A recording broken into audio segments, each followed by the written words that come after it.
tatlong halagan. Teka, may tanong ako. Ayan, may pinakagal. Sino ba siya ulit? Bigyan ng libro yan! Magaling! Ayan. Ang susunod naman ay si Paul Putol. Siya naman ay nakaway ng mga halaman. Ako naman si Paul Putol. Mahilig ako magputol ng halaman at manira ng gamit ng iba yun. Kaya kung paano ako magpuputol, maestro.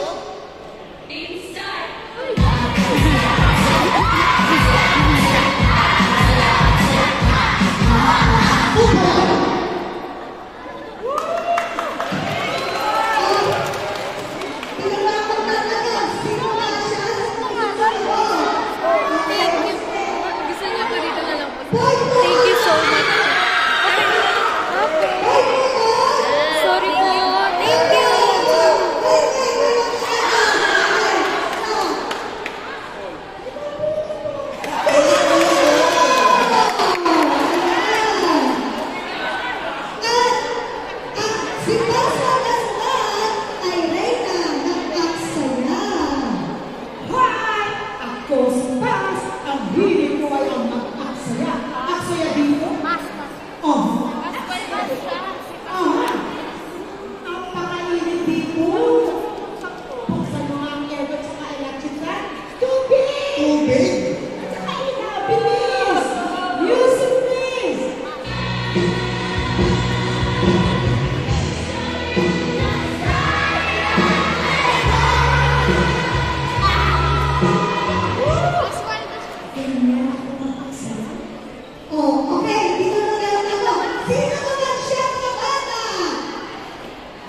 Sabihin natin, patapos na mga katana, isang dalawa na to.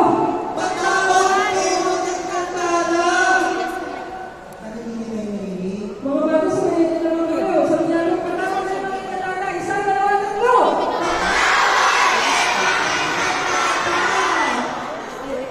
Wala ba yun? Siguro kailangan mas malakas. Sabay-sabay tayo na siya pa. 1, 2, 3, go!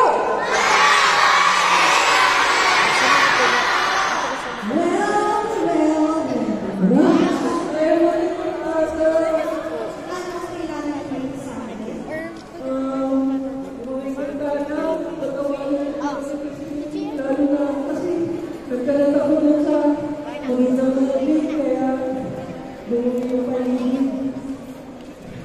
Di ako mag-best na sa sobra. Kayo kayo katana?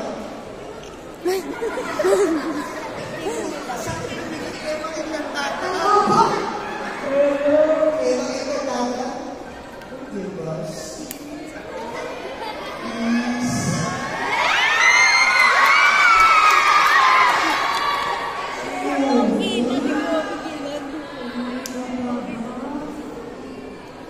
Tawarin mo na kami. Hindi na ako mag-aaksaya. Kasama ko si Puro at si Pa. Tawarin mo na kami. Hindi na alaga. Nangangako ko na sa'yo. Wait. Sa tingin ba, patatawarin ko sila ng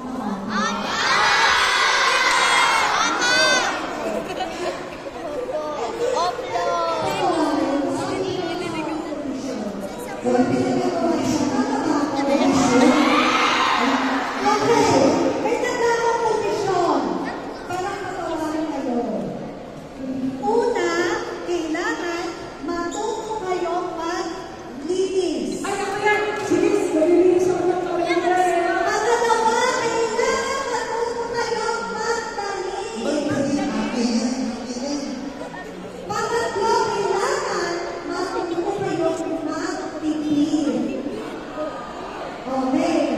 So, sige nga, magtatanong ko, ano sa kanyang kondisyon na pinag-isa na nakakaalala na sinabi ni Ewan ay ng mga magpipibigyan na ni Puyan. Hi, Pa! Ano mo? Naglilinis mo ang kapaligiran. Hindi ka tayo nagawag sa loob para hindi sa pangalan. Well, very good yan na, Kaka. Paul, what are you doing? Flowers to me.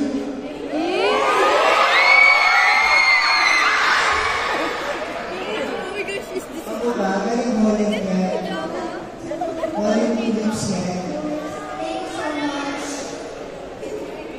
Hi, Pa! Ako. Hindi mo na po ako nag-aaksila. Hindi na nag-aaksila. Magaling. Magaling na. At dahil dyan pala mga na natin at tatlo ka na natin at dyan natapos ang aming kwento pinamalakas si Eva